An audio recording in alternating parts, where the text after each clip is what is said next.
Hello, everyone, and welcome back to Flannel Magazines. This is our second, I believe, episode. Yeah.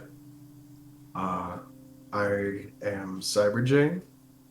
I am joined here by my friend and co-host, Garwin Kazu. Beautiful to be here today with you all. Now, last time we were getting pretty deep into a political topic, and, well, let's just say I think it's best that we stay away from that deep topic for this episode, just to give people a reprieve to think about what happened last episode and give some people a bit more food for thought. That's more in the philosophical and anatomical debates, such as bodily functions and also just the very essence of mind over matter. How does that sound, my friend? That sounds like a really interesting topic to dive into. Yeah. So, to start off, for the past week, I've literally just been having, I've just been throwing philosophical ideas and hurdles at myself for the past week. I was driving just in my van the other day. I was just driving down the highway, and suddenly I just hear like a song on the radio come on, and it's talking about how they're wishing for something to happen to their ex. And in my head, I'm like, it's kind of sad that they're wishing for that to happen. Because think of it like this. If ever you wish for something to happen, have you ever heard of the phrase to will something into existence or to wish something into existence? I have, yes. In a way, what you're doing by wishing for something to happen or having will put into it, you're giving this negative energy power. You're feeding it, you're giving it more power, you're giving it more to influence the real world around you. It's kind of sad because then you have a friend of mine, no joke, I recently had a conversation with a friend of mine who is currently going to therapy and is getting diagnosed with a mental disorder. And they haven't told anyone what that mental disorder is, and we don't know if they actually are getting diagnosed or not. If the test will come back negative on everything, that she just may or may not have something, we don't know. However, a few of the people in our group chat decided it would be fun to place bets on what she may or may not have. Oh boy, I can see where this is going. Yeah. She was actually all okay with it until I pointed out that what they're doing is they're literally hoping to be right on something. One of them said that she is bipolar. Another said that she just has anger issues and depression. Another person said that she may just have schizophrenia, mild schizophrenia, that is. And it just kept going. People were listing so many different things, including autism, just Asperger's syndrome. It continued on until I said, hey, why are y'all placing bets on this? Why are y'all talking about this? It's a horrible thing to, sure, you can discuss it, but why are you placing bets on it? Why are you trying to be right about it? Because personally, I don't want her to have any mental disorders. I don't want her to have anything like that. And the problem with this is that what they have essentially done to her is recently they actually put her into a paranoid state where she now thinks she might have several different things that they've been talking about because they talked about the symptoms of it with her. So she is what I'd call a hypochondriac. Someone who, whenever you hear something, you instantly think, I might have that. Ah. So she then hears, I might have BPD, and she thinks that she has to be treated for bipolar disorder. So she looks up like treatments for it, and she's pre-treating herself for it. Oh no. Yeah. And I essentially said, hey, like, can you stop doing that? And this is where, like, I will say this was our 4th or 5th test of friendship, because she kind of got upset with it. She kind of got upset with me by, like, telling her to, cut back on that. And I said it kind of like this. Like, think of it like this. If a woman is about to have a kid, and her friends and herself were all placing bets on what deformities or disorder the child is going to have or may have, I wonder if the person will still be joking around or will still be, just laughing it off around if that child actually does come out of the womb with the disorder or deformity that the person guessed. Like, it helps no one. It's very much like the phrase, to will something into existence. Whatever that person said may not have been there, but by just giving will to that thought, possibly biased the outcome of the future revelation.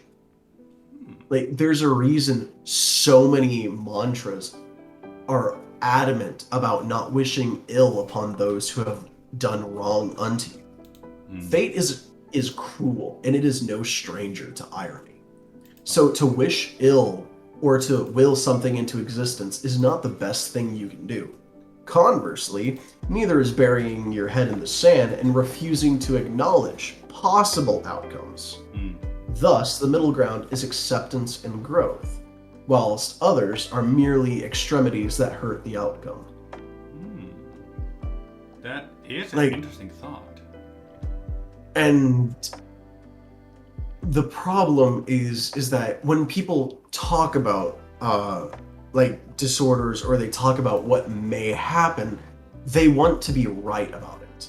As in, they're like, oh, well, you might have this. And then they're like, I might, but I might not. And they're like, but you probably do.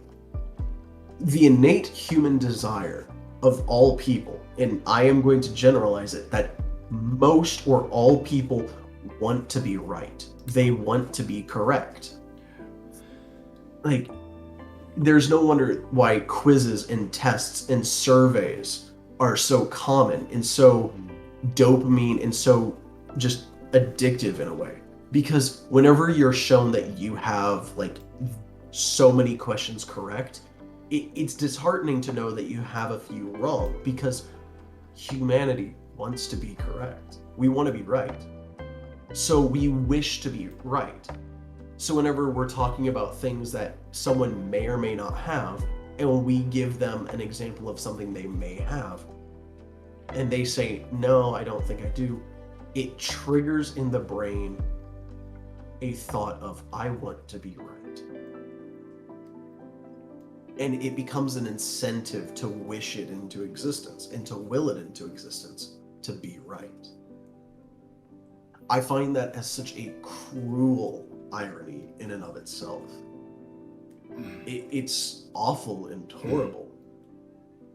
And again, to my friend who is kind of pre-medicating herself,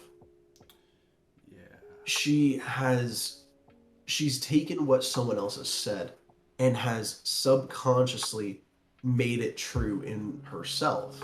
She sees it in herself now, even though she may not even have it. She's biased the outcome against herself. Then there's also the issue with mental disorders, the fact that, like, yes, there are problems with your head, but the brain is a really complex and powerful machine. Yes. And there have been cases of, if you believe something strongly enough, it can make, to a limited degree, physical changes to your body. Yes. And with mental disorders, that is very dangerous. Because, for example, the immune system doesn't go to the brain because it is too dangerous for the body to go there, which is why if a disease makes it there, you're fucked, effectively. Yeah. So there isn't really anything to monitor what the brain does besides the brain itself. And if you convince yourself so completely, so utterly, that you have a certain disorder, even if you don't, you might start exhibiting what you think the symptoms of it are. False manifestations of a false positive, if you will. Yeah. Which can be a huge issue, especially if you're already being diagnosed with something else, because that might end up skewing the results for that. Think of it like this. You don't take flu medication while you are already healthy and while you don't have the flu. You take the medication and deal with the flu when you know you have it, when you've had a positive test. Because if you try to treat yourself for the flu when you don't have it, your body won't react as good to the medication when you do have the flu. Instead, it will actually damage itself. The same is with mental health. If you pre-treat yourself before you know what you have, you could cause hormonal imbalances, biochemistry imbalances that just askew the mind so far that it just creates torrents in the brain. It's almost like drugs in a way. It messes with your biochemistry. It isn't good. It releases too many hormones for anything to happen. Yeah. It's an awful thing that can happen. It's why mind over matter and just the will of everything and wishing things into existence is such a horrible thing to do. Of course you can wish good for someone, as in you can wish that person gets the promotion, you can wish your significant other they repair a relationship, or they get that raise, or they get their dream job. You can wish good things into existence, yes. But to give power to things that are of the opposite, to give power to just evil or negative actions, it's such a gray area, because you have to be able to talk about it and discuss it for progress to be made, and also for acceptance and for treatment to begin. However, you also, if you will it into existence, if you continuously wish for it to happen, or talking about it as if you already have it, it causes fear and paranoia to set in. And it creates a stigmatism in the brain. So yeah. Yeah. It is a real issue. Oh yeah. And something people don't seem to fully realize, the brain is effectively just electricity and chemicals. Pretty much, that yeah. is effectively everything that makes up you and what you are. Yes, there's more to it obviously, but dumbed down and simplified, electricity and chemicals, that's what makes up your personality. And if introducing chemicals to you can change things in there and can affect you, the chemicals the brain makes on its own, there's no reason why it couldn't as well. Yeah. Which is why believing something too hard, it can be dangerous. Yeah. I mean, like you said, the brain is such a marvelous organ in our own bodies. Which, if we take a step back, can we appreciate just human anatomy real quick? Oh yeah. Because the human body, I'm not gonna go far into evolution or anything, but the human body itself is just a marvel of engineering. Oh yeah. I'm sorry. It's simultaneously extremely hardy while being extremely vulnerable at the same time. On top of that, it is such an efficient machine Oh yeah. that humanity has become so efficient at daily tasks and just the most mundane things that our ancestors used to work so hard for, that our brains have figured out something that I am pretty sure our ancestors didn't know about. Boredom. Boredom is such a modern concept that we still don't know what to do with it. Yeah. Because our brains, like, we have so much time on our hands. We have made our lives so efficient. We've made our bodies so efficient that there's nothing else for humans to do that like can make ourselves more efficient other than implementing new limbs, new organs to augment oneself. However, I do want to point this out. Garwin, you know about like my body size, right? Somewhat. Yeah. Like I am a pretty. I'm not gonna say I am. I'm not big. I am. Let's just put it like this. I am over 220 pounds. I try to be modest and say I'm 204. I'm 225. Yeah. I try to make that 20-pound reduction because I'm kind of afraid of that 20 pounds. But a lot of that is in fat. A lot of that is like just unhealthy. I am overweight. I have several doctors telling me I need to lose weight. Part of the problem with my body and with my back is because of my weight. When it comes to my body, I have learned that so much goes wrong on a daily basis just by the most mundane things that you never think about. Just wonder, have you ever wondered why some people, like, they never have to use deodorant and yet they never have body odor? But they never use deodorant. I've wondered that before, yes. Yeah. Here's the thing. Did you know that body odor is literally caused by 3 different things? 1, stress, emotions, and hormones.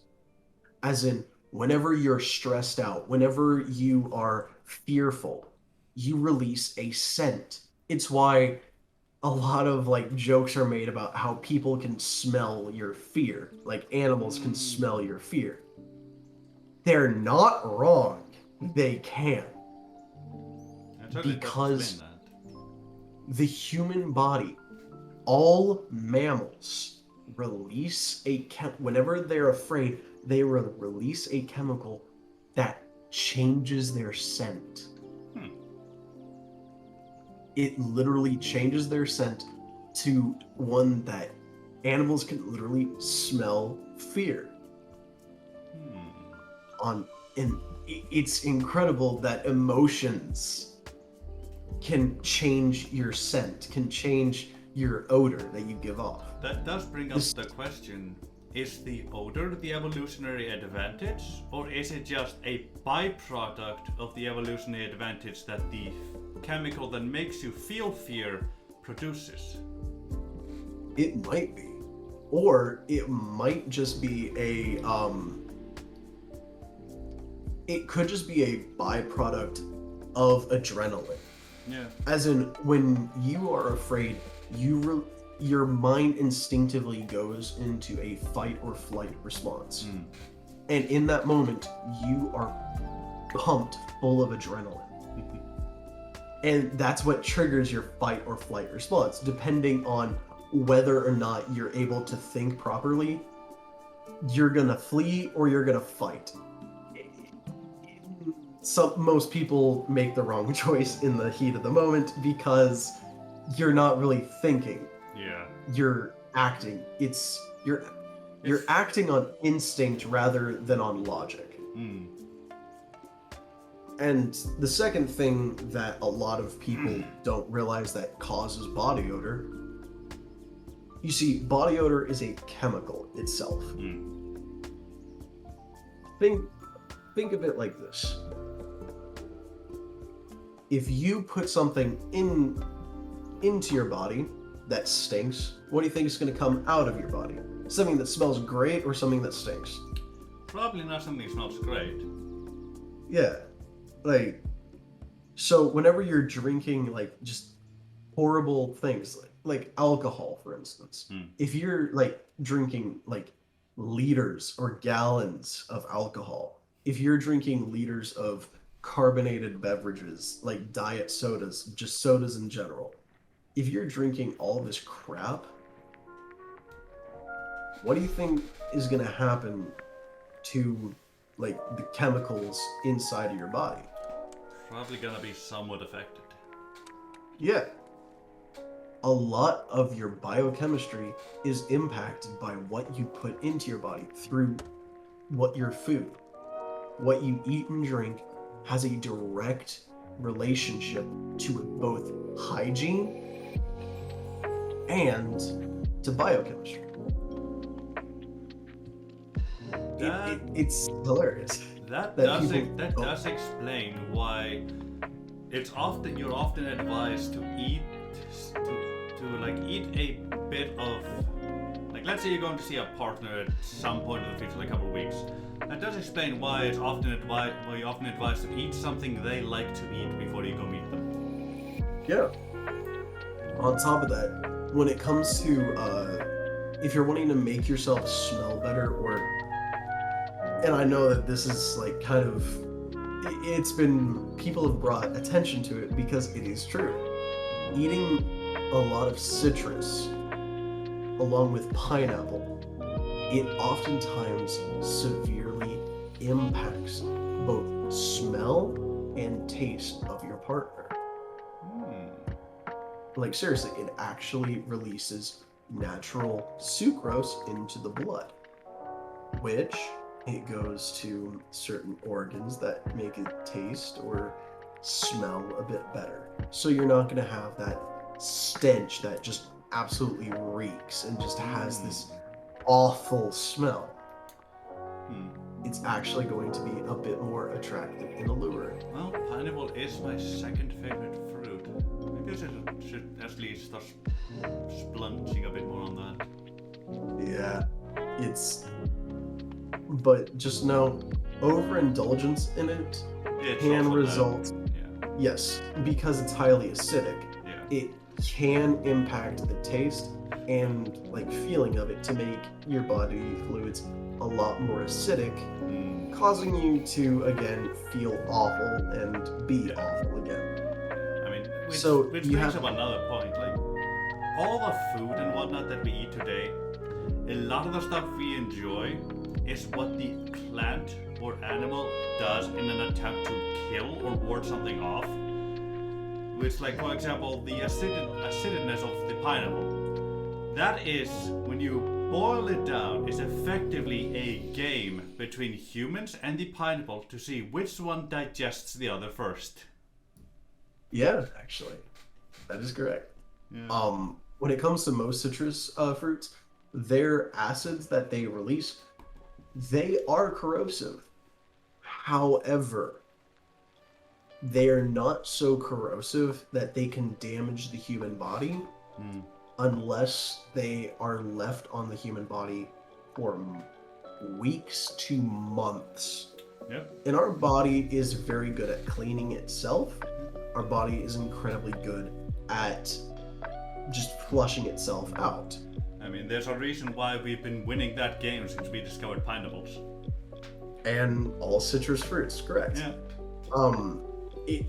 It's hilarious that I'm sorry, but I am a bigger person, and I can tell you now, here in the United States, I don't know how much in Iceland y'all have been getting of this, but recently we've had so many ads directed at self-love, about like loving your body, and that's completely fine. You do need to love your body. Yeah. But But there to is say a that, point where it becomes bad for you. Like, I don't think we have a lot of this out in Iceland, but I've been on the interwebs long enough to been bombarded by them, even by just random people. And the yeah, problem comes from the fact that, yes, loving your body is important, but there's a difference between loving your body and just accepting that it's gonna kill you. yeah, because for me, I try to eat healthy. Like currently, I am on a pescatarian diet. I only eat fish, vegetables, and fruits. Mm. I am on this diet simply because it is healthier for me. It is. When it comes to meat, fish is by far one of the healthier meats to have. It's good. It's high in omega-3s. It still like gives iron. It's still a good source of B12.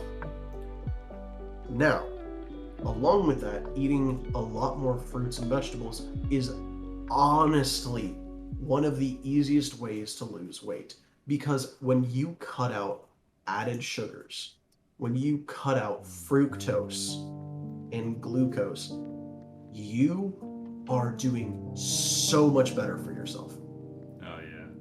Processed sugars, processed fats, processed foods are awful for you. Does that mean that you should never have them at all? No. You can eat them in moderation. There's the key. I don't know how many people I've had to explain that word to. Like, moderation. My little brother is Gen Z. I'm at the end of the millennial generation, and I don't think I've had to explain the word moderation more than to Gen Z kids. Yeah. Because our generation, we grew up in a consumer-based economy, and to this day we still have it. We use up so much plastic, we use up so much food, everything. The only problem is that now we have created a massive problem for our younger generation, who think it's okay to gorge themselves on this because they see older generations do it. Yeah. The older generations, they now know better, and they're trying to teach the younger people to not make the same mistake that they've done. But the younger generation is then saying, oh, well, y'all did this, why don't y'all fix it? And they're like, we're trying, but we need y'all's cooperation.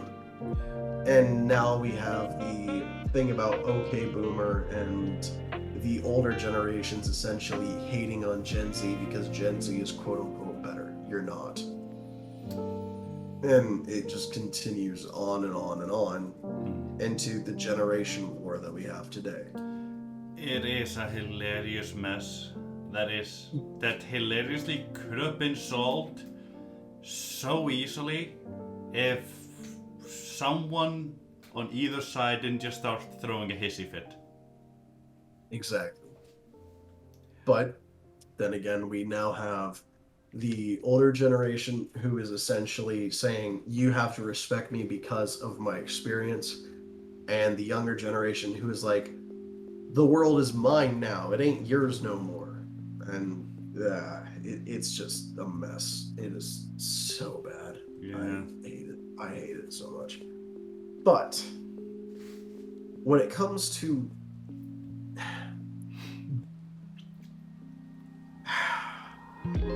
I want to put a disclaimer on this before anything else. I am not fat shaming anyone. I am not saying that being fat is bad. I'm not saying that being overweight is bad. I'm not saying that you can't love your body if you are overweight. What I am saying is that it is unhealthy. I know it is because currently my orthopedic doctor, my physical therapist, my chiropractor are all telling me I need to lose weight. When it comes to your body is a well-made and well-oiled machine. However, much like a machine, your body has limits. And if you continuously put those limits into the red zone, your body is going to break down. I have a degenerative disc disease in my lumbar spine. It is irreversible. I cannot change what I have. I can slow the process. I can try to make sure I live in moderately decent health if I change my lifestyle. I used to eat so much junk every day simply because it was available and it tasted good. That added on so much weight that now let's just put it like this, my stretch marks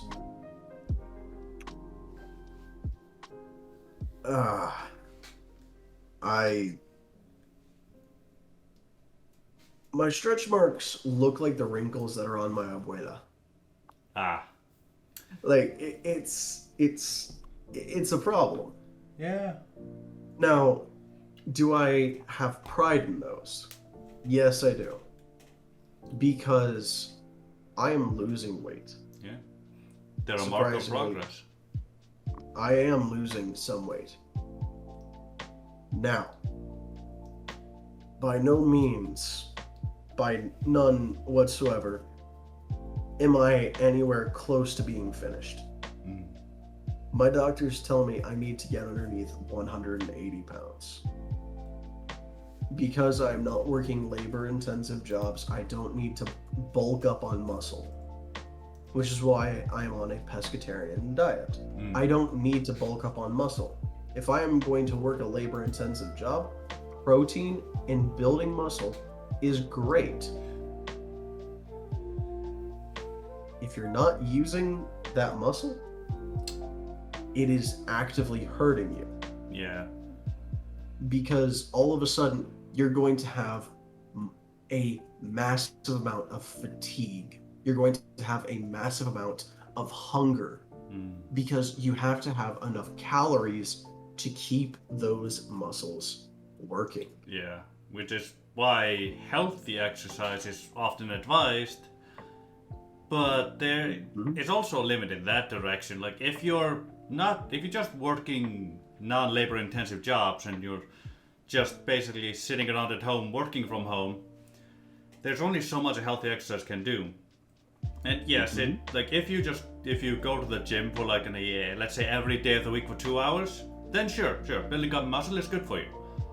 But if you don't do that, let's say you just go to the gym every other week or so, but you go to the gym and hit it really heavy, you probably end up building quite a bit of muscle, but in the interim, that muscle will hurt you. Yes.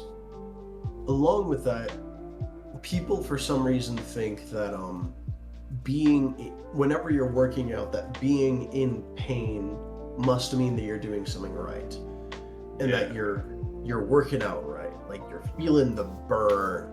Unfortunately, that only applies to a certain very specific kind of pain. Yes. A lot of people think that some people don't know what is.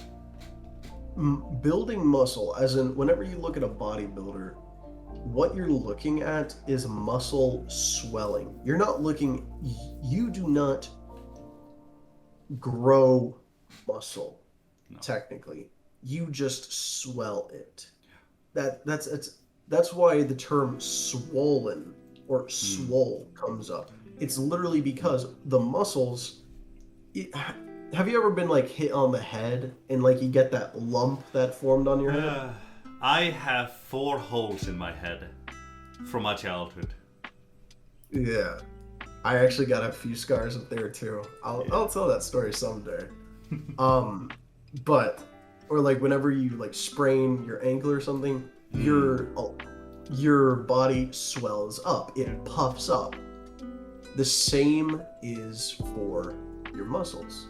Technically speaking, all you're doing whenever you feel a burn in your arms whenever you're working on them, Mm. or your abs or your legs or your laterals, any muscle that you're working on that you feel a burn in, what you're doing is you're breaking up the tissues that are in there. Yeah. You're tearing them slightly, micro tears.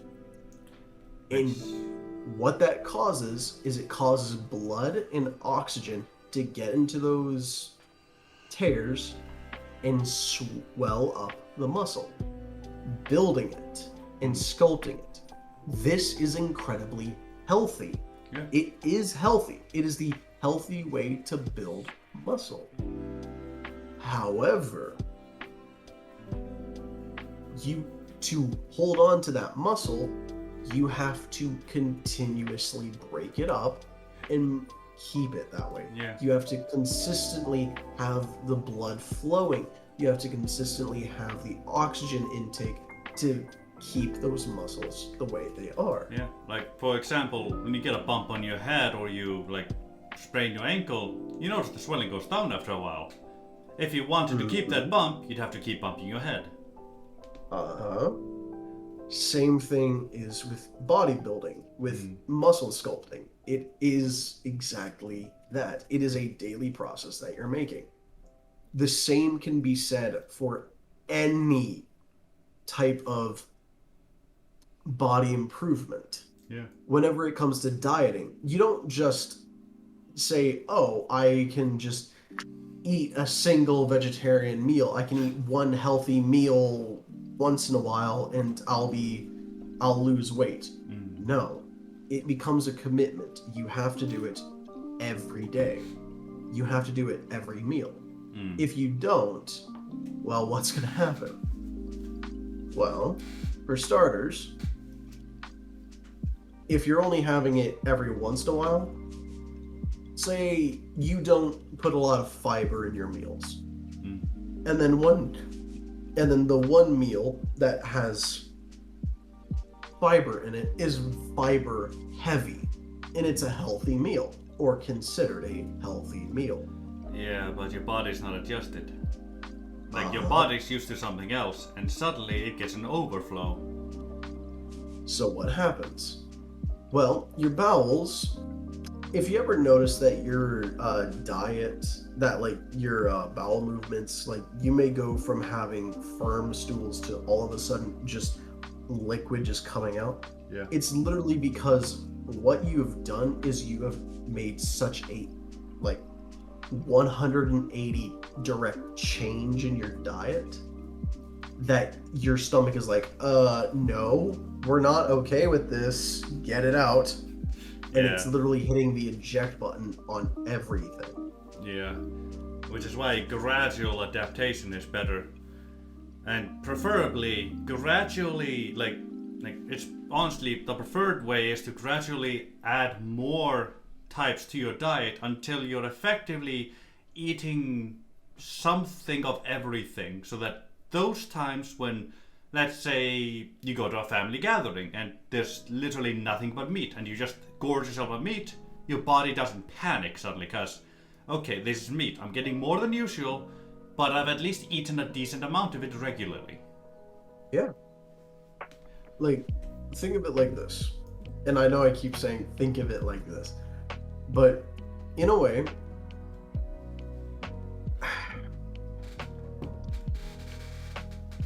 I'm about to like piss off a bunch of car guys real quick because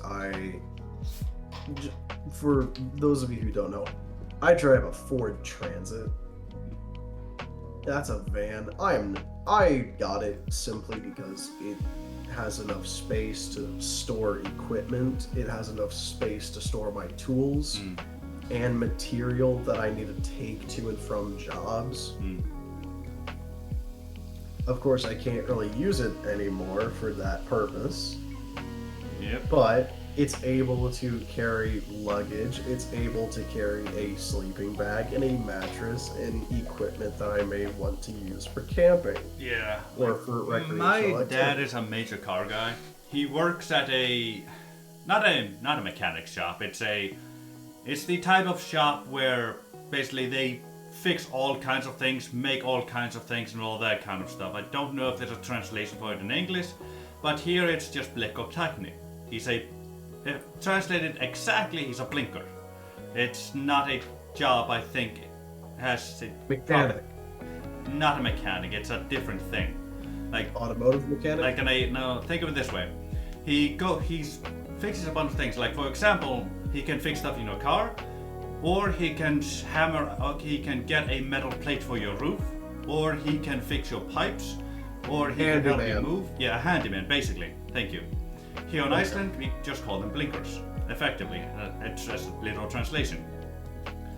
Okay. And on here in Iceland we have car days, which is like happens every year or every couple months, effectively, where there's a great celebration all over Iceland, all just regarding cars. And basically every year, he's one of the head guys for it, helping run the entire show and making decisions for it. He's really into it. He's gotten some rewards for some cars here or there. He's helped fix up a couple. And let's see. I don't know if you have it. Actually, no, you should have it out there. He did fly out there one time with the group. And you know those what are they called? Those modified trucks with the really big wheels that drive up on ledges and whatnot, and then kind of sometimes fall down, but the job is to get over the thing. Yeah, monster trucks or lifted trucks, yeah. Yeah, something like that, yeah. Like, we have something like that here, and he's worked on so many of those cars. He's taken part in it as well, and it's just a beautiful thing to see, like, to hear the engines roar is wonderful. Oh, yeah. But here I cannot tell the difference between one type of car and another unless I see the name spelled out. And even then, if I only see the name, I don't know what car it is. If I see the different cars, I might not be able to guess it. I barely know anything about cars, and I don't even own one. Like, I just have no interest in it. Which, like, usually you'd think he must be really disappointed in you, which he's not. He's perfectly fine with it. No. Like sure, like the biggest problem is that he has a huge interest in this. So whenever he's like talking about it with he doesn't talk about it with me because he knows I don't have an interest. But it's a great sorrow I have, and I feel he probably has too. We can't talk about this together because I just don't understand, which I think is not so fun, and I got way off topic. Oh, no, it's fine. But my point with this was essentially, when it comes to diets, it's a lot like fuel for your car. If ever you're putting, like, say if you take unleaded gasoline, but yet your car needs unleaded gasoline, and you put diesel into your car, what is that going to do to your engine? Your engine's not going to be very happy, I know that much at least. It's going to mess up your engine. Think in the exact same way, if your body needs a certain food and you give your body the food that is horrible for you, what is it going to do for you? Not good things. It's gonna mess up your insides. It's gonna mess up your stomach. It's gonna mess up your digestive system. So many people will say, "Oh yeah, I need to eat healthy," and they turn right around and they're like, "I'll take 2 Big Macs I'll take a large fry Hmm. and a 2-gallon drum of Diet Coke. Like, Yeah. it's sad because I was one of those people. Hmm. I constantly preached about eating healthy, and I would turn around and I would go down to Chick-fil-A and get myself a fried chicken sandwich. Yeah. And I'd love myself because I couldn't care. Now, I actually see what eating unhealthy had done for me. Yeah. I see what what has happened by me neglecting what I put in my body and neglecting my body's needs. Yeah. Which, Instead, speaking of, fat isn't the only thing that's bad for you. Like, take me for example. I'm 88 pounds, 194 kilograms. No, 88 kilograms, 194 pounds. I reversed that. I'm trying to be inclusive here. But my issue is that I've gone to the doctors. I have a healthy amount of fat on my body. My problem is I drink too much soda. So I've got the soda equivalent of a beer belly. mm-hmm. And it's actually still growing because, as you know, Jay, I have an addictive personality. I get easily addicted to things. And soda is very addicting. Yes. Yeah. Fair thing about that. Did you know, and I'm not making this up at all, did you know that sugar is more addictive than cocaine? Oh yeah, I know. Yeah. Sugar. Processed sugar is more addictive than cocaine. It is completely legal and completely unregulated. Yeah. Caffeine is a psychoactive drug. Yep. Also unregulated. Yeah. It is just as addictive as heroin. Mm. Heroin is banned. Yeah. Caffeine, unregulated. Yeah. Yes, the main reasoning there is because, in a heroin and cocaine, they have worse side effects. But there are still side effects. Yes. But yet we treat it as if the addiction is the thing that's wrong. Yeah. And to say that sugar is as addictive, sugar's side effects is literally tied to obesity. It is literally tied to health risks. Yeah. Also, just complete side note, when we're on the topic of sugar and obesity, I feel like this is the perfect time to bring up a very sensitive topic to me because it deals with my father's mother. All right. She has type 2 diabetes.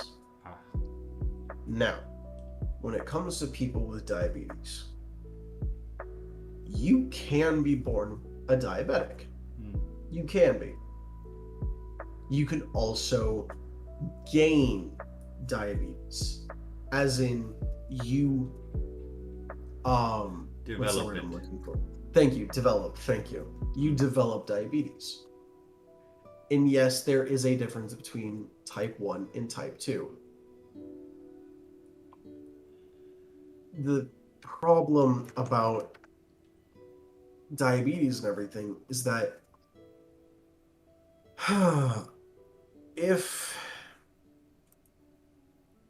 I'm correct, people are born with type 1 diabetes and you develop type 2 diabetes. If I am correct. Which we as humans really are. Yeah. But I could be wrong about that. However, the thing about diabetes is that people think that you just get it from ingesting so much sugar. That is completely incorrect. You can get it from just eating sugar. However, you also get it from not ingesting the right kinds of sugar. As in, did you know that there are other types of sugar than just glucose and fructose? Yes, I don't know the specifics, but I do know that there's a difference between, like, for example, artificial sugar and the ones you find in fruits. They are two different kinds. Yes. I do know You that have much at least. you have glucose, you have sucrose, fructose, and lactose. Hmm. All of those are sugars in a way. Lactose is the proteins and sugars that in the enzymes that are in milk and that are in animal or mammals' milk. That is a natural sugar and a natural sweetening agent that our bodies can handle. However, certain people gain a lactose intolerancy or just a complete a lactating um, allergy, Hmm. as in literally having any amount of lactose literally causes a allergic reaction that can send them into a just cardiac state where they could die. Like it is Yeah. horrible. What was it called? Hyperphylactic shock? Yes, thank you. Uh, this area is not my strongest subject, I Oh, will not mine say. either, man. Yeah, but it does need to be talked about because we're on the topic of health and like our bodies and keeping them healthy in a way. Hmm. When it comes to diabetes, like joking about diabetes, if you're with the right people, it's fine. Hmm. But whenever like someone eats like a lot of like sugar or something, and someone says, "And now I have diabetes," like, do you realize how insensitive that actually is?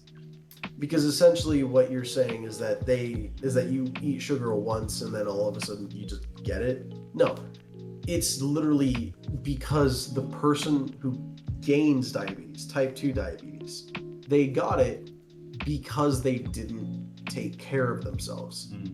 Instead of, like, you can work out all the ding dong day, but if you're eating the wrong foods, you have a much higher risk of getting diabetes. Hmm.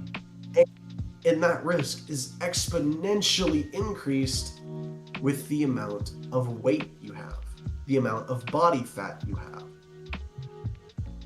Which is why a lot of people say to prevent diabetes, try to lose weight, try to lose body fat. Yeah. They don't say gain muscle, they say lose body fat. Yeah. Very big difference between the two. Now, type 1 diabetes is a very serious problem. Mm. It is more than likely genetic, and on top of that, people can't really control it. A lot of people are born with it. Mm. And especially here in America, it is a massive problem because they can't control it. They were born with it half the time. And they need insulin to survive. So whenever, like, here in America, our health system is it's garbage. Oh, I yeah. consider myself a libertarian. I consider myself in the middle. And even I think that our health system is garbage. Yeah, like Because seriously, when you get to a point where on a when you get to a point where you land in a car crash, not an accident, and you have to think to yourself, is going to the hospital worth it, or would I rather see if I can't survive this on my own? Then you know you have a problem. yeah. And that's the problem with the American healthcare system, is because people these days people with type 1 diabetes die so commonly because they can't get insulin anymore. Simply because insurance here, medical insurance, doesn't always cover it. Mm. And on top of that, a lot of government subsidized healthcare also doesn't cover insulin, Yeah. even though it is a pre-existing medical condition. as in type 1 diabetes is a pre-existing medical condition. They can't control it. They can't get rid of it. It's gonna be there. Yeah. It's awful, and I feel so bad for that. And people need to bring attention to it. And something needs to happen. Something needs to change. But I will doubt say, anything ever will. like, there are a myriad of issues with the healthcare system in America, but probably the biggest issue with the insurance problems you have is that there's not enough competition Oh god. in the insurance business. Because right now they're at a state where they can simply jack up the prices however much they wish, and you have to pay it because it's illegal not to be on it. Some of them. Yeah. And what are you gonna do? What else insurance company are you gonna get in with? Actually, with health insurance, it is not illegal not to have it. What is illegal not to have is if you own a car, by law, you must have car insurance. Yeah. Like, If you do not have car insurance and own a motorized vehicle, you can get fined yeah.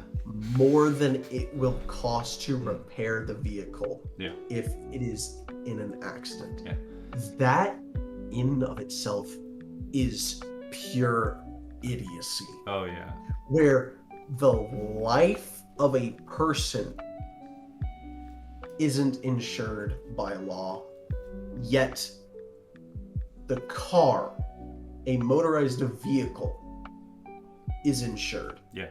That is the dumbest piece of crap. Yeah. And it's simply because of lobbying. It's simply because our government is corrupt. And all governments across the world. Yeah. I Like said all at the beginning, governments, effectively all governments are corrupt, just to different degrees. Yes. As Here in long America, as long as it involves more than 3 people, there's corruption there. yeah.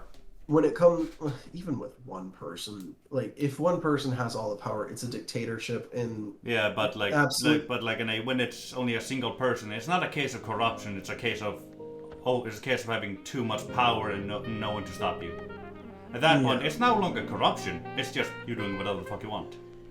Yeah, absolute power corrupts absolutely, though. Just saying. I know.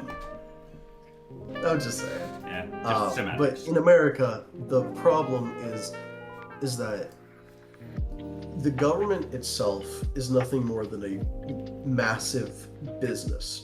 Yeah. A powerful, militarized business. That's it. Because we have laws that make no sense whatsoever. Like, completely no sense. And we can get fined thousands of dollars to pay to the government for stuff that doesn't make sense. Such as here in America, we cannot tint our windows in our car past a certain level. If we do, we can get fined. Tinting our windows doesn't harm anyone. Literally anyone. All it does is it literally keeps our privacy. That's it. Well, it does make it harder for the officer to see if you have a gun or not, but I mean, that shouldn't be that big an issue, honestly. But as long as you don't do it to your front windows. Again, yeah. But if you get pulled over, you're gonna get a ticket if you have tinted windows beyond a certain point. Yeah. And depending on how far it is, it can be thousands of dollars of a fine. Yeah. Again, it is a non-violent crime. Most other crimes are met with a punishment of community service or time in jail. Yeah. Petty crimes, petty petty breakings of the law are met with fines. Not because it is wrong or morally wrong. It is simply because it is a way the government makes money off of the common people. Mm. It sucks because it shows the shortcomings of our legal system, our justice system, and just our Congress and executive branch itself, how just corrupt they have become because they have sponsors of companies that want these things to go their way. Mm. And it just keeps going further and further and further. Yeah. It's a mess. We need to fix it. I am completely on board with fixing it. It's And- just finding a solution. That everyone can agree on. And no one is going to ever agree on it. Because no one these days is willing to compromise. And it just creates a cruel and vicious cycle of just hate. It really does. And our media, our news media, our social media, everything They're not helping at all. It's not helping at all. They're helping incite just violence. They're helping incite hate, incite rage against each other.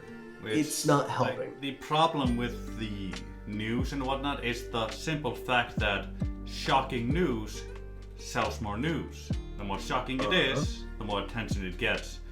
They're heavily incentivized to actively make their news as shocking as they can. Mm-hmm. So while maybe not all, maybe they're not doing it on purpose, but they're actively hurting people by just reporting the worst things they can, no matter even if it is just a mundane thing. Yep. Instead of like giving news about just pointing this out, of say a brand new like meal plan that actually helps people lose weight, or giving people like recipes that are literally designed by health enthusiasts and by doctors that actively and have like tested by trial and failure that these diets and these programs work. Instead of reporting on that actually can help people like, succeed. Instead of reporting on things like that, instead they're like, these people said that, hate them. Yeah. Like, I'm sorry. If you're gonna report on the news, sure, one death, that's a tragedy. I feel very sorry. However, if I don't know the person, I'll say I'm sorry for your loss, but I can't do anything other than that. Yeah. Like, there is a reason why people say one death's a tragedy, 100 is a statistic. Joseph Stalin. Correct. Yeah. And it's also a million as a statistic. Yeah, but I'm referring to another thing, though Joseph Stalin was correct there. I'm referring to the human mind's inability to associate large numbers with things. Yeah. Which is also how COVID got so out of hand, for example. Like, you say it's, like, you say 1 million people. Can you actually imagine 1 million people? Yes. Surprisingly, I can. Yeah, like, then try to empathize with these 1 million people. Can you do that? Can you put yourselves in all their shoes? Put yourselves in all their lives. Imagine what they must be going through when they suddenly get COVID. Every single one of them. Eventually, if you're not actively trying, your brain just goes, oh, bunch of numbers. Yeah. However, I do want to say with COVID, I hate saying this because it makes me seem like a douche, and I hate saying this. However, the numbers did come back. The reason why the news media reported so much onto it, and the reason why there's so much fear mongering about it, is because one, it's a brand new virus. Yeah. Like serious, it's a brand new virus that no one had ever seen before. No one had ever even heard of it before. It was something obscure. Oh yeah, It was before new. you continue, like there are two sides of this obviously. Like really big numbers, the bigger it is, the harder your brain has just to process it. Reverse of that, the smaller it is, the harder your brain has to process as well. And COVID combines both. Like sure, a million people, like let's say 100 million people get infected, but only 1% of them die. Your brain just goes, probably you in the audience probably right now went, that's not so many. That's a million people dead. If only 1% of the million. Sorry, 100,000. I don't know percentages. Don't worry about me. Yeah. Yeah. However, understand that I do want to point this out. What is that, it? What is 1% of 100 million? Here, let me actually get a calculator up real quick. Yeah. Because my brain ain't working too good at the moment. I do want to point this out. You can look this up. The mortality rate of COVID-19. It is the mortality rate of COVID-19 is lower in all of its variants. It is lower than that of the common flu. Yeah. I'm not kidding. The mortality rate is lower than the flu. Yeah. Like, We blew it out of proportion because it was a brand new virus. yeah. It's We like, sim- I will be Yeah. honest with you. The way we blew it out of proportion was bad. But not having done it would have been worse. Like, yes, it was blown way out of proportion. We should not have gone so bad. But but it was still good that we reacted in some way, because it was a new virus. A new virus, no matter what it is, going uncontested through the population would always be bad. Well, yes, Yeah. of course. Like, and also I- don't forget, in the when it first started coming out, our health centers all over the world were being overloaded. Oh yes, but then again, a lot of those health centers found out that a lot of the cases were false positives and false cases, that people were just coming in because of paranoia, Yeah. because they started coughing, and it's again because of hypochondria. It's where you see things and you're like, oh, I might have this, and all Yeah, of a sudden I know that you one. you convince yourself that you have it. Yeah. Like, I do agree with that it was blown out of proportion, and we shouldn't Oh, have yeah. reacted the way we do. I'm just being tempered in the fact that the fact we reacted was still good. Like, for No, example, the whole just- thing with the vaccine, its job was never to eliminate the virus. It was never to make you immune. It was to limit the cases limit the cases that ended up getting it, so to a level that our health systems could keep up until it's run its course through the population. I also want to point out something. I am vaccinated. Yeah. I also have 2 of the boosters, and I am not getting a single one more because I'm not kidding. I went through an entire year without COVID. Yeah. Entire year. The vaccine comes out, and I'm like, I'll go get it because I don't want to get the disease, and I want to, go places again. I want to, travel again. I think it'll be That's good. not how vaccines work, though. I get the vaccine. Literally, I'm not kidding. A month after, Yeah. I have the virus. Yeah, but Jay, see, that's not how the Problem vaccine is, works. I hadn't left my house in that entire month. That is the problem. I hadn't left my house for a month. The only thing I did was get groceries delivered to me. And even then, I washed the groceries off with Clorox wipes. I was paranoid about it, and yet I still got sick. I then was like, okay, I'll get the booster shot.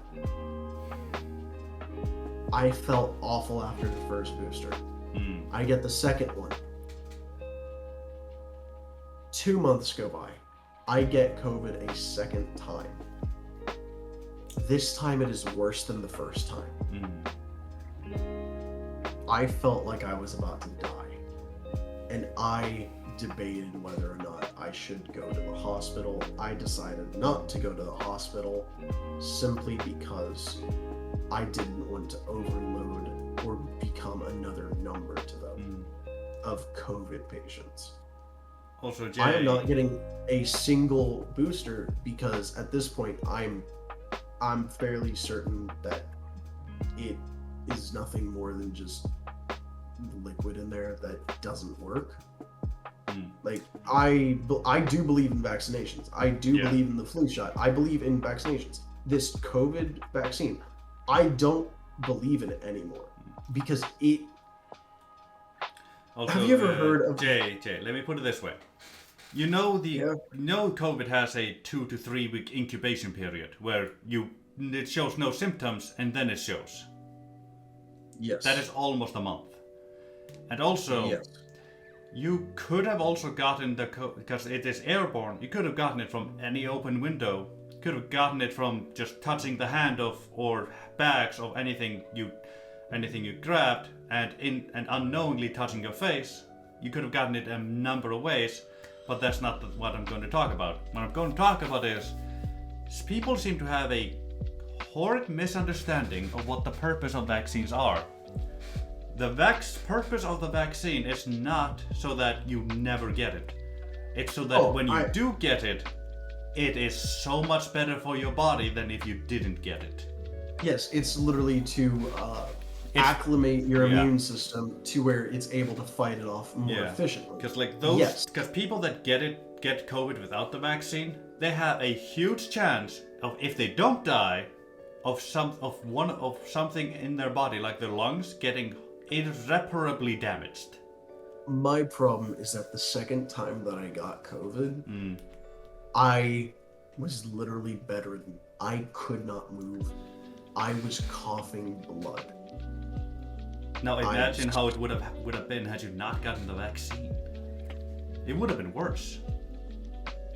I can imagine what would have happened, and I'm sorry, but like,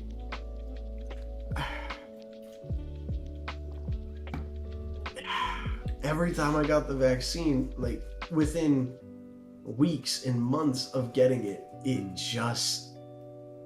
I literally had health problems after the vaccine. Like, I mean, there is a reason for that. I mean, the vaccine is quite literally just the virus in a somewhat inert state in a tiny amount put in your body. Now, there's more to it, I know. I'm just oversimplifying it. This vaccine was mRNA. It was an mRNA vaccine. It is a new vaccine. It like mRNA, as in the messenger of the body that reprograms DNA to input into cells to produce certain proteins and enzymes. Literally, it is rewiring cells. That is not what the flu shot was. That is not what polio or the chickenpox shots were. Those weren't those vaccines. This is mRNA. It is something brand new for a majority of the population of the world. This is new to a lot of people. Essentially, this was its trial. Yeah, I'll be honest, I don't know enough about that thing to speak on it, because I just don't know what this is. Yeah. But generally speaking, for normal vaccines, you know, the ones where it's just basically the virus, which is probably what 80% of people that got the vaccine for the COVID thing probably was. Something people seem to not understand, another one, is when you get the vaccine, the reason you feel bad afterwards, feel a little sick as one, is because your body's acclimating, it's battling the thing. And a lot of symptoms you get from viruses and diseases is just your body fighting it. It's your body effectively makes you feel horrid so that it can kill this invader before it kills you. Yeah. And the way you described that whatchamacallit, that it rewrites your thingy. I I can see that making your body feel absolutely horrible, because I'll be honest with you, like that seems like it's something that would affect a large part of your body, that on a that your body probably, that probably activates some of these things now and again, just as it's changing it, which that would make you feel horrible. But if it actually works, if you ever got the disease after that, you probably wouldn't notice as much as you did before. But I don't know enough to speak on it. Yet, first time I got the virus, I breezed through it. Second time, I nearly died. Yeah. Wow. Just gonna say, Yeah. I mean, also I keep in really mind breezed through. that when you get a virus, how it affects you depends on a multitude of factors. One is, for example, how much of the virus you got. Fair. Yeah. Now, I do want to say we should probably get off this topic. We'll get off this topic after this one. Scream at each other. Yeah. Like, for example, let's put it in just an invasion kind of thing, yeah? Like, there is a difference between 100 people invading a country and 1,000,000. That's basically one way you can imagine sometimes when you get the virus, why sometimes you feel better and why other times you don't. Like, sure, those 100, they got in, you dealt with them. Those 1,000,000, that's a bigger issue. And then your defenses aren't always on point. They are really dependent on your own lifestyle and whether your body is going through a cycle period. There are so many factors relating to the vaccine and virus and whatnot that I just don't feel any one of us here is qualified to speak on it. Even you in the comments, people. Unless you are a certified doctor. And I don't mean chiropractor. I mean a doctor that works with viruses and diseases and that kind of stuff. Because there is so much to this. I only know enough about it to know that I know nothing about it. Hey, Socrates. Thank you. I know that I know nothing. Yes. Now, I'm going to go take a piss. You can start up another topic. I'll still hear you in my headphones, and I'll join you when I get back. Alright. I actually do have another thing for this. To get away from politics and to get away from some current events. And speaking of Socrates and history, just for real quick, for those of you who don't remember, Mr. Johnson's third period class in school while you're in high school, you took world history, and Mr. Johnson comes out and is talking about the Spartans and the Athenians during the Peloponnesian War. I just want to point out to any of you younger kids who may not know what the Peloponnesian War, or some people that are my age who may not know what the Peloponnesian War is. The war was fought between Sparta and Athens, and if you don't know where those two places are, it's Greece, ancient Greece. Now, the difference between the two is that the Spartans have a very different form of government than Athens. You see, Athens created what we refer to as true democracy. Now, democracy back then, essentially, was every person gets a vote. Every person gets a vote on every topic that comes up. The system was okay. It was okay. The Spartans, however, had something a bit different. They had what we call an oligarchy. The difference between the two being democracy is, as I said, every person, man, woman, child, everyone gets a vote. Oligarchy, however, the military runs the government. The hierarchy goes, you have your generals, You have your captains and commanders and all that. You have your lieutenants, and then you have your foot soldiers. And everything in between. And essentially, the government worked like a chain of command. And to me, it is fascinating how just history like that just has kind of almost been forgotten in a way. Like, the Peloponnesian War was honestly, it is a sad war, because nowadays we think of Greece and we're like, oh, it's a single country.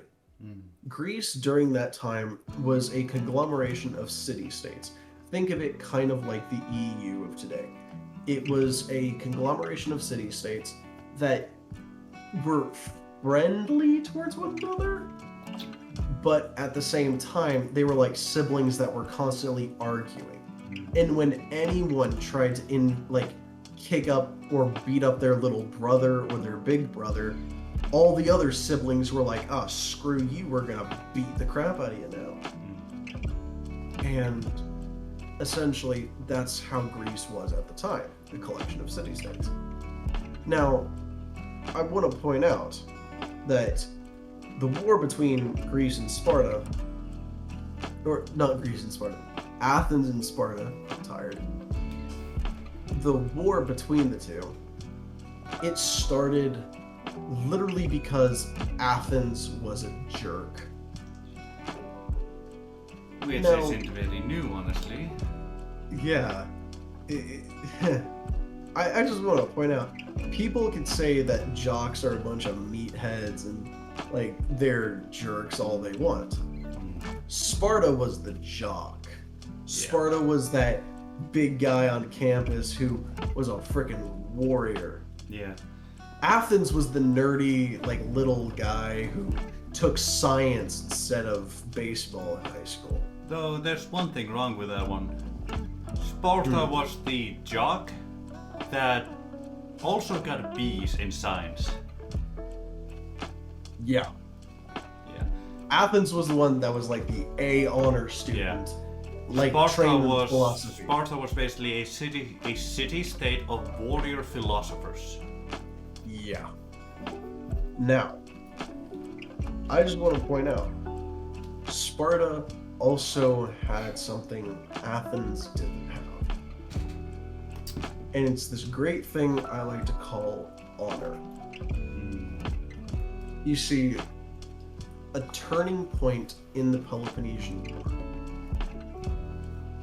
was where Sparta was about to go onto an invasion of Athens. The Athenian army then went into a Spartan village and held its people hostage and sent the Spartans an ultimatum that if you step foot in Athens, we will slaughter every man, woman, and child. Sparta, caring more for the lives of their people, did not invade Athens. Sparta then tried again to invade after they had kicked the Athenians out from the village and saved the hostages. They tried again. Athens did the same thing again. Yeah. Except this time, they actually killed a few. So, what did the Spartans do? They kicked Athens' butt. Massively. Oh, It goes to show that the nerds started the war. They started the fight. Sparta, throughout history, Sparta was literally shown both to not care about anything, and a lot of the time it wanted to just be left alone to its own devices and to govern the way it wanted to. like a lot of nations, Sparta was on all sides of the quote-unquote good and evil spectrum, which that's another topic that I'll probably save for another podcast. The fact that there is no such thing as evil, that I've not found a single thing in the human imagination that I can classify as evil, simply because the word evil, it is Pedophilia. too high on the spectrum. There is nothing, like, before you get to that, there is, like, look at the English language. You have good, you have bad, you have evil. What's its equivalent? On the other side, there is no word for Divine. no, that's not, divine is godly. That's just gods. That, if you wanted to go there, you'd go devilish, or devil, or something like that, or demonic, not evil. Evil is a whole new category that I have failed to see anything that can fall into it. Pedophilia, that's the worst of the worst, but it's just bad. It's not pure, ungorically 100%, 1,000,000% so evil that it just nothing ever happens with it. Evil is just, it's another word. It's another category. It's like, I don't know how to describe it, honestly. And for those that might misconstrue what I said before, no, there's nothing good with pedophilia. Nothing I can say. Pedophilia is the worst of the worst that I can think of, but even that fails to fall into the category of evil. Simply because of the fact the word evil has no equivalent on the good spectrum, so we have nothing to compare it to. If you say anything is evil, what are you comparing it to? What are you comparing it to jump to that category? What? Like, let's imagine a word for the good side. Let's imagine bleh. Let's say that's the good equivalent, eh? What would be so good that it would be on the same category, just on the opposite of the spectrum, to that evil thing? What out there could possibly fall under that? What is so good that it's on the same that is on the same step of the ladder on the side of good as pedophilia is on the side of bad? Can you name anything? Most of what I would say, I'm going to hold back. Yeah. Simply because not everyone would agree. Yeah. And by the way, my argument is for basically word categorization. Yes. Yeah, that's my whole argument, not anything else. Just people that. Yes. Yeah. Most of my arguments would come from my own beliefs, and I do not wish to share those at this time. Just a point. Like, I have nothing against people using the word evil. Like, yes, pedophilia is bad enough that, I say it. People can use evil for it because it is that bad. But I just want people to understand that there is a flaw in the English language here, because there is nothing for evil. There's nothing on the opposite side. There is no category on the good side where you can put something, we can put something that is the good equivalent of what pedophilia is to evil. I'd say righteousness. No, that's just good. You can be righteous for the wrong reasons. You can righteously do something bad.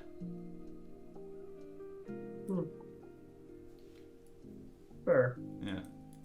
And if you want to put something in evil, like with the way the word categories work right now, effectively, I would argue that there would have to be no good ever in the history of mankind to have ever even come out of it, even the slightest bit, on an individual basis. it's a language problem, honestly, and there's something wrong with the language there. I think there is a problem with all languages because Yeah. human emotion in just the human aspect, Mm. it is innately flawed. So anything made by human perception, human minds, will be innately flawed as humans are. Yeah. We are marvelous engines that work miraculously. And I But will we are also still admit, flawed, and we still have improvement to yeah, have. and I will also admit, a part of the reason I find an issue here with the language setup here is because, for example, part of the human condition is we like symmetry. And there is no symmetry here in the way this language works. And that's what I have issue with. There's no good equivalent for evil. There's good, there's bad, but there's nothing for evil. That's the issue I have. And when you have a category where you can't say anything for the opposite, there is imbalance, and that is honestly bad, because at that point people will end up, as they have already, using the word evil for so many things that it's lost its meaning. Now when you say something is evil, it doesn't really mean anything anymore. Yeah. Which if you say like pedophilia is bad, but no one's gonna argue that. But the problem is when you say pedophilia is bad, someone might argue that you're treating it too lightly, which I also find issue with, because what is good about bad? Bad is as close to evil as you can get without being disingenuous. If I'm using that word right, at least, which I might not be. I think you are. Yeah. But yeah, I just want a symmetry there. I want something other equivalent to evil, but it doesn't exist. It's like I've read a lot of literature over the years and listened to quite a bit more, but I've still failed to find anything in the human mind that I would categorize as evil. Like I've read quite a bit of H.P. Lovecraft stories. I haven't found anything that I would put in evil. I've read a little bit of history here and there. I've looked at snippets of really bad people. I haven't seen anything I can categorize evil. Just degrees of bad, the worst of the worst. Nothing evil. And my problem is that there is, like I said multiple times, I don't have anything to compare evil to. What standard do I hold evil to? What is the good equivalent? There is none. There is no standard for evil to hold on. There's no other side of the coin there.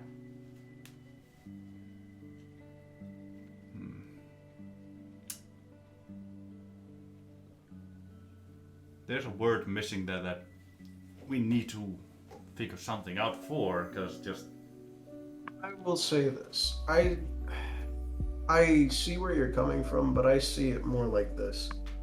There is good, there's fair, there's bad, and then there's evil. I see good and evil, fair and bad. That is how I see it. Yeah, well, I don't, simply for the simple fact that good encompasses so much. Like, you can't hold pedophilia to the same standard as just helping someone cross the street. Fair. Like, there are more degrees we're missing. And it's a problem with language. Because at this point, there's so much under the category of evil. I will say this. Why do you try to scale it? Why try to scale morality as if it is something that is weighted and something that is... It's not so much trying to scale morality as I want it to actually mean something when you use these words. Because right now there's so much that falls under the category evil, so much people use it for, that when you use the word, it means nothing anymore. Just like there's so much under the category of good that when you use the word good, it means nothing. It encompasses everything from just giving someone an extra piece of candy to literally saving the world. Well, the same could be said for any other word or action in human history. Yes, I know, but I take particular issue with these because, like, there are acts that fall under them that are either so heinous or so good that to lump them in with the others lessens them, makes them seem not so bad or not so good to the general human mind. Like, there are words that should be treated with more respect. There are words that should be used more lightly. Like, words matter. They have a purpose. They're for us to communicate. They're for us to understand the world. And if you use words so interchangeably, if there's so little to help categorize how anything falls, how anything works, words start to fail to have meaning. They have a purpose, and we need to respect that. But there just isn't anything for this, which lessens just meaning in general, really.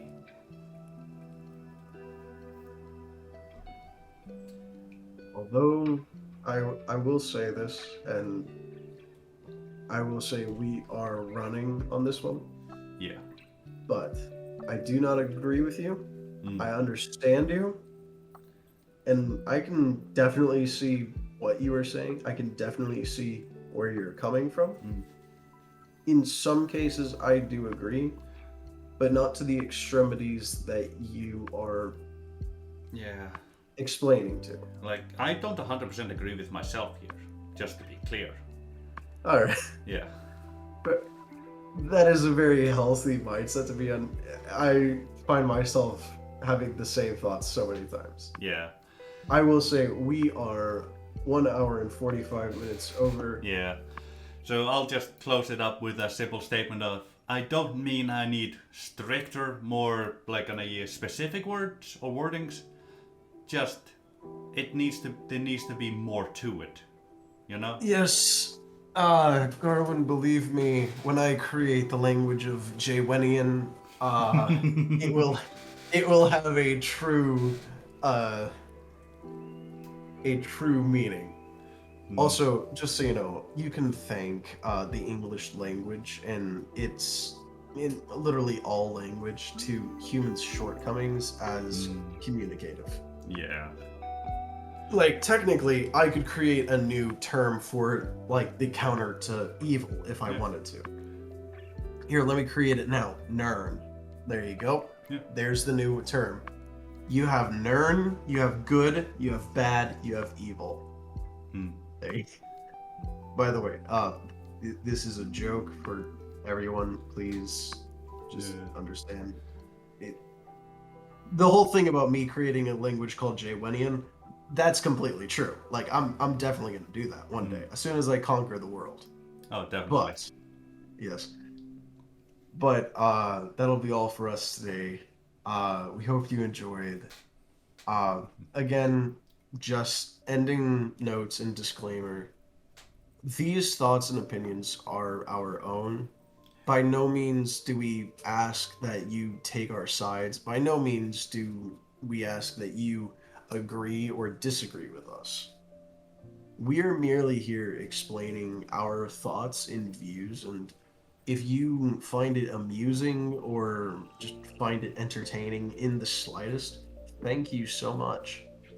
If you find it to be thought-provoking of a side that you never have heard before, or a idea that actually gives you just some food for thought, amazing. That is incredible. And but like with all things, our thoughts and opinions will change with time. Yes, even today, I am hearing thoughts that, in opinions that actually are helping me like create new ideas in my head that are actively changing the way I perceive people and places and actions around me. Humanity is made to change. We are made to evolve. And so the disclaimer that we should in all of these episodes is say these thoughts are our own. We are not trying to put them upon anyone else. If you enjoy our thoughts, if you enjoy our ideas, please share some of your own to us, and maybe you might be able to change our minds if we didn't change our own in the middle of the episode. Yeah, I mean, I'm very easily influenced by outside sources, so it's quite likely that whatever you write down there, I'll have a great influence on me. Same here. Yeah. Me, a lot of my friends have taught me a lot about living and just how I should be treated as a human being. Oh, yeah. Like, I literally used to not care at all about my like mental health or anything of that matter. After a while, my friends were able to get that toxic mentality out. I actually do try to take care of my body and try to act in self-care every once in a while and just take a day to just reflect on who I am and who I was. So that is my closing statement, and with that, I will say good day, good evening, and good night. We'll see you all next time if you choose to join us.